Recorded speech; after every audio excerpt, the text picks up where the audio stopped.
Uno.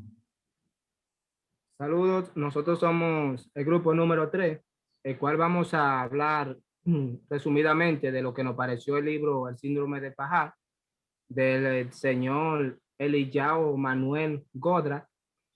El libro en sí es un poco complicado, ya que para poder acceder al entendimiento del mismo, se tendría que leer varias veces.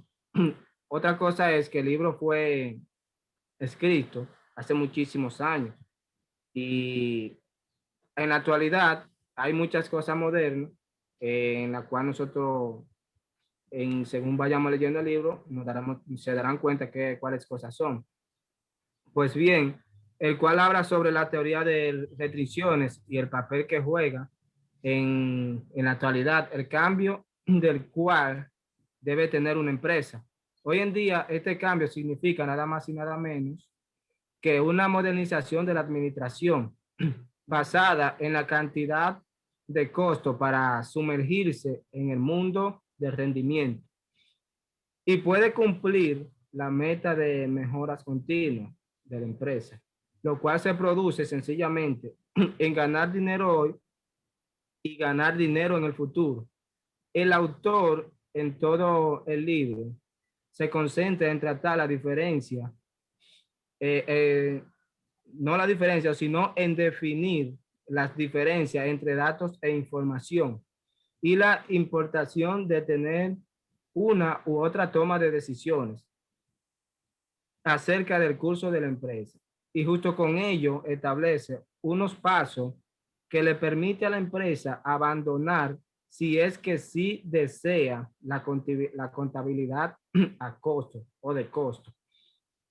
La lectura está compuesta de un sinfín de preguntas que el lector debe responder con la ayuda del autor. Después de leer y tratar de responder una de par de estas preguntas, nos damos cuenta que habían pasado, como dije anteriormente, muchísimos años desde la creación del libro, de esa publicación. Uno tiende a apoyarse en las fundaciones creadas por la contabilidad de costo para dar respuesta a estas preguntas. El autor propone ir más allá de lo obvio y excavar un poco más para averiguar qué es mejor para la compañía. Si ésta debe incrementar sus ganancias sin pensar, sin pensar más en cómo desenvolverse en los costos. Toda ganancia es bienvenida si apunta al incremento de las utilidades netas. Bueno, ya fueron muchos halagos, por así decirlo, que le acabo de dar al libro. La verdad es que aunque el libro trae una propuesta intensa, es un libro pensado que no permite una lectura continua sin perder la concentración. Se basa en preguntas que genera deseo de responder. Pero para responder, como dije anteriormente, el autor, quien podría responder esas preguntas. En el libro se trata también un auge que es bastante común en las empresas. Como les dije, vamos a seguir hablando más adelante, cuál se trata de las 5S, se trata también del just in time o del justo a tiempo. En muchas empresas se entiende que el justo a tiempo simplemente es eh, tener, tener un almacén, por así decirlo, ya que la mayoría de empresas envía productos y recibe productos. También tenemos lo que es la calidad total, todo lo que un cliente espera. Pero también hay que tener en cuenta que la mayoría de clientes desean tener una calidad con un cero defecto, pero tenemos que tener en cuenta que quienes trabajan en una empresa somos seres humanos y también existe el error del hombre. Nosotros tratamos de hacer lo posible, o cualquier empresa trata de hacer lo posible en la creación de un producto. Es un buen libro, pero para entenderlo todo, lo que el autor pretende explicar, deberá tener mucha paciencia, ya que se complica porque cuando tú quieres tener un entendimiento de algo, tiene que retroceder a una pregunta anterior para así poder tener su entendimiento. El autor en aquel tiempo pudo ser un buen libro. Para muchos profesionales de hoy en día, digamos los contables o cualquier persona que quiera crear una empresa, leer ese libro sería como complicarse en momentos de generar ideas, porque deduzco que debieran conseguirse un libro mucho más sencillo, un libro de la actualidad, ya que permite tener más amplio conocimiento. Le doy su mérito al libro, ya que el libro fue un comienzo y como comienzo estuvo muy bien, pero como les dije anteriormente, es un libro que se complica en la hora de leer. Lo voy a dejar ahora con mi compañera Paulette. Ella va a seguir hablándole un poco de lo que le pareció el libro. Saludos, mi nombre es Paulette Bretón. Este libro, como decía Jesús, es un poco complejo. Entonces, aquí no hablabas de las limitaciones también que tenemos en una empresa. A veces pensamos que una limitación es algo y es otra cosa. Nos enfocamos muchas veces como empresarios en que un problema que vender es solamente nuestra meta, si tal vez no estábamos solucionando nuestras condiciones. Entonces, se dice que no existe una empresa perfecta, pero sí toda empresa tiene sus limitaciones. Si no tenemos límites, entonces no vamos caminando en buen camino, sino vamos a hacer más producto sin tener una condición que me limite.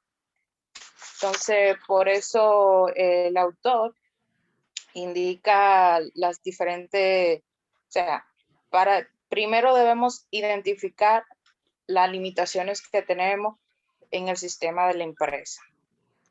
Luego decidir cómo vamos a explotar las limitaciones de nuestro sistema, y esto se hace recolectando datos, como podemos verificar en el mercado cuál es el producto que tiene más demanda, cuál es el producto que podemos ofrecer y así.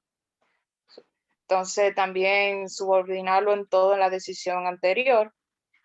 La anterior, como le decía, es decidir cómo explotar las limitaciones del sistema. Y esto se obtiene recolectando los datos necesarios. Elevar las limitaciones del sistema. Cuando nosotros elevamos todas nuestras limitaciones, solamente nos elevamos a nuestras limitaciones, entonces ahí podemos cometer un error. Si en los pasos previos se ha roto una limitación, hay que volver a empezar.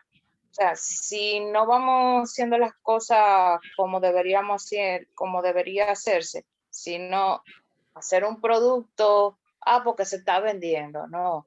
Debemos de hacer lo que estamos requiriendo. Porque muchas veces empresas se llevan a la quiebra, ya que tienen más inventario que lo que realmente se debería hacer. Porque entienden que la empresa entiende algo y el mercado entiende otra cosa muy diferente. Entonces, si se ha roto una limitación de las anteriores ya mencionadas, hay que volver al primer paso, que es identificar las limitaciones del sistema, pero no hay que permitir que marque una limitación en el sistema. Esto aquí nos pone como ejemplo, como decía Jesús, tiene diferentes preguntas. En lo que me hablaba de un producto P y un producto Q. El producto P me podía costar $90, pero el producto Q me cuesta $100. Entonces, pues, como el producto P es más barato, yo voy a producir 100 sin saber cuáles son o sea, en el estudio de mercado, yo no he verificado si mi demanda es P, cuando realmente la necesidad del cliente viene siendo Q. Y yo estoy produciendo 50 de Q, entonces, pero P sería el producto que yo estoy produciendo más. Entonces, ese producto se me está quedando y yo no estoy generando como empresa, sino me estoy limitando. Entonces, esto es una demostración de la diferencia entre el mundo del coste y el mundo del valor. Aquí también nos habla del ingreso neto. En el mundo del valor no existe beneficio del producto, solo existe beneficio de la empresa.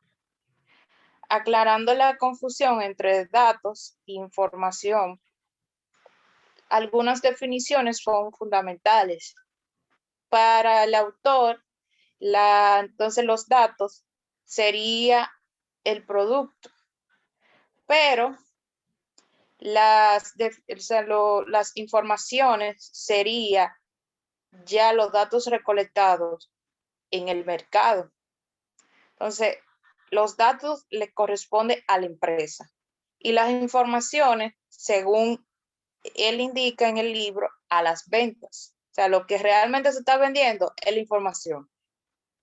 Pero los datos que estamos haciendo dentro de la empresa, según dice el autor, no son reales. Entonces, podamos estar cometiendo un error en la empresa, produciendo lo que no deberíamos producir.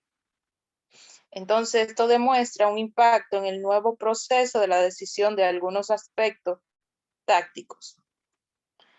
Entonces, aquí volvemos al paso 3, que sería subordinarlo todo a la decisión anterior, que es decidir cómo explotar las limitaciones del sistema. Por lo que aquí hacemos una demostración de la inercia, que es la causa de las limitaciones de procedimiento, que va en el paso 5. Si en los pasos previos se ha roto una limitación, hay que volver a empezar desde el primer paso. Entonces decimos también que el dumping es vender a bajo coste. Aquí, según dice el autor, se estaban enfocando en venderle a Japón, cuando primero, aquí muchas veces pasa eso.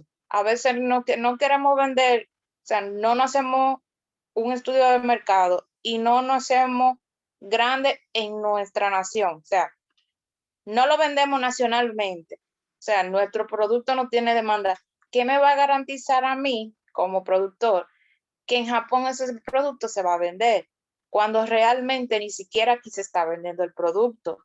Entonces, estaban cometiendo el error de que primero querían llevar el producto a Japón para venderlo a más bajo costo que lo que realmente, entonces lo que iban a hacer era perder. No estaban enfocados en que el producto se fuera a vender, o sea, ellos lo que querían vender en Japón, pero a más bajo costo, pero entonces iba a perder como empresa. Lo que costó el producto hacerlo, entonces lo iban a vender a muy bajo costo. O sea, ellos, no, que Japón en República Dominicana no se van a dar cuenta que en Japón está vendiendo más barato. No. Entonces, ahí muchas veces se llega al fracaso como empresa, que como si un producto me sale más caro, yo lo voy a vender barato, por decir que lo estoy vendiendo en otra nación. También hablaba que en esta aquí vuelve al primer paso, que sería identificar la limitación. ¿Cuáles limitaciones yo tengo para vender el producto en Japón? Si primero yo no he identificado mis limitaciones dentro de República Dominicana, que sería en este caso que nosotros estamos. O sea, él no quería venderlo nacional, pero sí ya quería venderlo en Japón, el producto.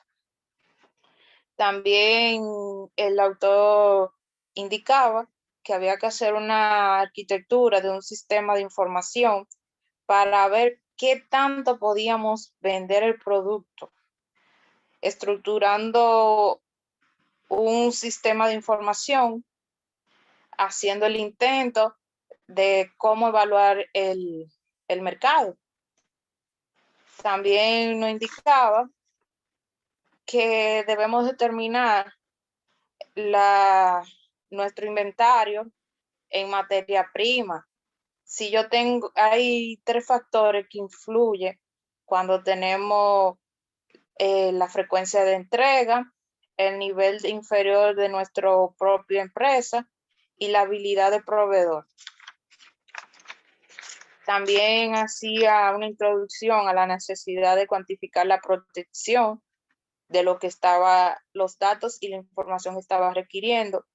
Y los datos solos pueden conseguir a través de una programación. También nos hablaba de la cuantificación Murphy y indicaba que se debía de introducir el concepto buffer de tiempo, que debe estar de las manos con las personas directamente responsables del resultado global de la empresa. Aquí le dejo con mi compañero Javier, que va a continuar la información. Saludos, mi nombre es Javier Eduardo de la Cruz Almanza. Yo le voy a hablar un poco, a adelantar un poco más sobre el libro, de qué trata. El libro trata de que, o abarca también que una de las preguntas que hay que hacerse es el tipo de información que estamos buscando. Habla de que la información se debe dar en una estructura jerárquica, es decir, por escala, de cómo la información de alto nivel nos puede ayudar a deducir los niveles más bajos. También dice que la definición de los sistemas de información es conocido como los sistemas que son capaces de responder a preguntas que te ayudan a tomar una decisión. Se plantea, en una parte del libro, plantea un problema siguiente que menciona que es, si por ejemplo, si yo soy el director de compra, un problema principal sería determinar el nivel de inventario de cada una de las materias primas y piezas compradas. Es una situación un poco compleja, ya que si no hay un inventario suficiente o si no, la cantidad no es necesaria, los de operaciones se quedarían sin pieza y ya por ende yo por ser la persona a cargo tuviera que tomar responsabilidad, es decir, que ya me echarían la culpa a mí.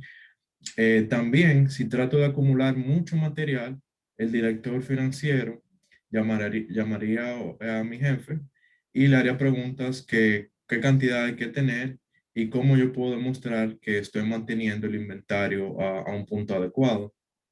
Entonces, supongamos lo siguiente, que el precio de compra es de $100 por unidad y que el plazo de entrega es a 6 meses. Otro elemento cuesta $10,000 por unidad y el plazo de entrega es solamente de 2 meses. ¿Cuántas semanas de inventario hay que tener para cada elemento? La respuesta pareciera que es lógica, ya uno pudiera determinar, basado en el conocimiento que uno tiene, puede determinar ya que una respuesta simple, pero lo que el libro trata de demostrar es que hay una respuesta más allá, que hay que investigar un poco más y aplicar más conocimiento para ya poder hallar la respuesta adecuada. Se podría decir que es una respuesta lógica, como mencioné anteriormente, pero hay que ya implementar alguna otra decisiones para ya poder implementarla. El nivel de inventario de la primera pieza debería ser mayor que de la segunda. Se sabe que los factores a considerar por lo general son el precio, el plazo de entrega del proveedor, pero hay que tener en cuenta otros factores que son más dominantes. Si lo que buscamos es el nivel del inventario, que el nivel del inventario de la primera pieza sea mayor que de la segunda, se sabe que los factores a considerar por lo general son el precio, el plazo de entrega del proveedor, pero también hay que tener en cuenta, si fuera, si no se acaban de un momento, también hay que determinar que los materiales no se acaban de un momento u otro, sino continuamente. Si fuera de otra manera, hubiéramos comprado lo necesario para pedir los materiales específicos. Deberíamos tener unas 2 semanas para el primer elemento y para el segundo alrededor de 2 para que sean suficientes. También el libro nos menciona una parte que es el elemento del buffer. Por lo general, la persona cuando escucha la palabra buffer entiende o que se puede definir como límite de tiempo. Esto es correcto en alguna parte o en cierto punto, pero el libro lo que nos quiere dejar dicho es que o sea, no se puede definir de esa forma solamente, ya que hay otros factores que si lo definimos como de tiempo, cantidad de tiempo, ya entonces no estaría correcto. Básicamente lo que dice que el tiempo no tiene ni localización ni contenido.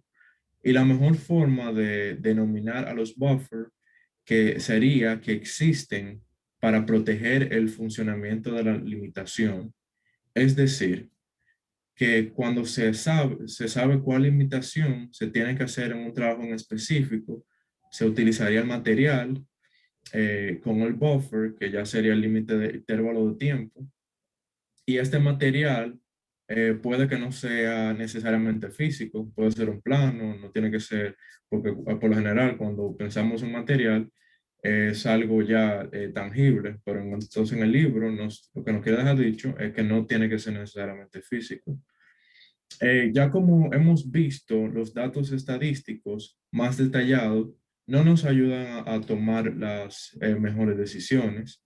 Si queremos reducir la compensación entre medidas, debemos tratar directamente con la causa de fondo. Es decir, si analizamos, hay dos tipos de Murphy. Uno que pertenece a los cambios inesperados.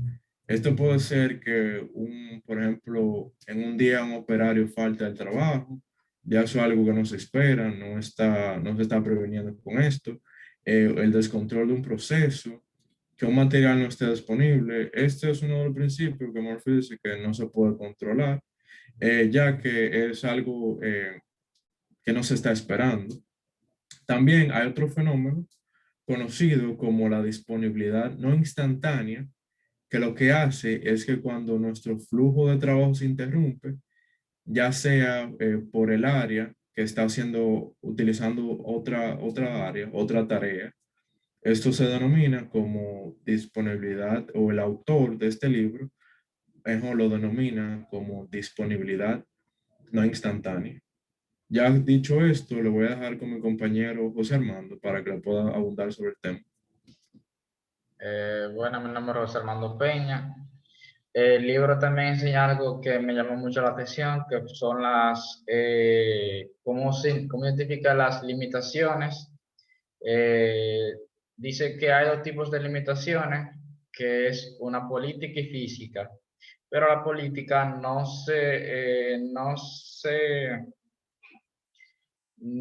cuenta tanto, pero la física sí, porque la física, pues las limitaciones físicas siempre se entiende que son limitaciones de mercado, tanto como este mercado, y también tiene que ver con las limitaciones también de los recursos y los proveedores, que marca una limitancia, tanto como la compañía, porque tanto como los recursos, porque si son recursos que se manda a pedir desde fuera, siempre hay ciertas limitaciones, porque hay que esperar que llegue aquí al muelle, y después que llegue del muelle, básicamente esperar salir de la aduana, el tiempo que se toma. Entonces eso crea esa limitación tanto de recursos, las limitaciones tanto de mercado.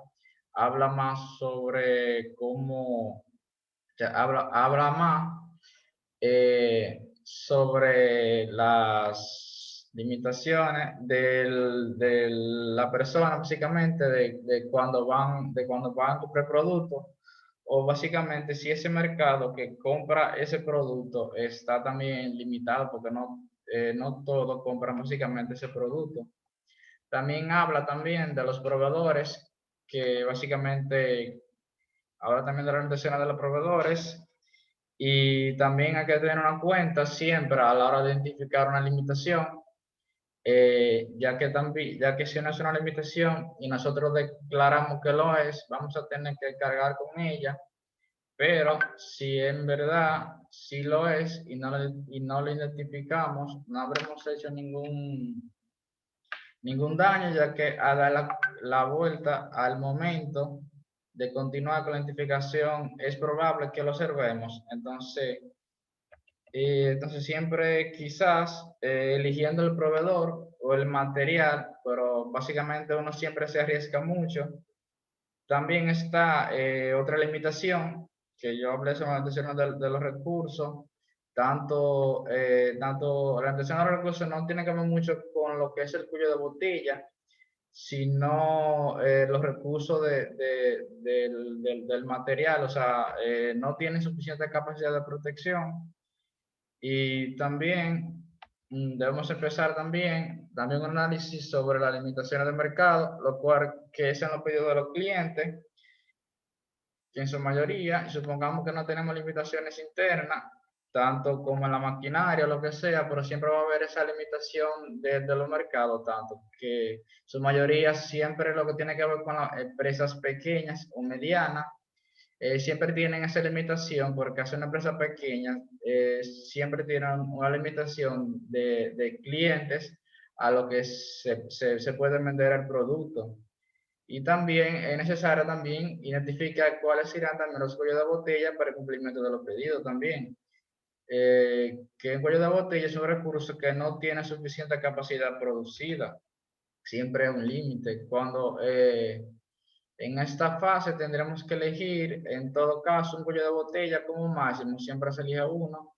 Es preferible encontrarlo sin tener que depender de los datos sobre los tiempos de cambio. Esto quiere decir que solo en último extremo consideramos los cambios como es en parte de la identificación de lo que son los límites, una vez ya calculada la carga para cada tipo de recurso, o sea, para qué limitaciones tiene la máquina, o sea, para qué la máquina está, cuál es su máximo realmente de esa maquinaria.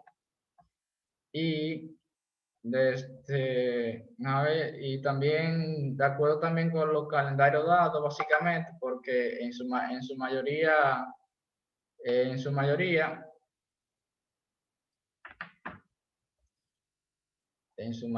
siempre,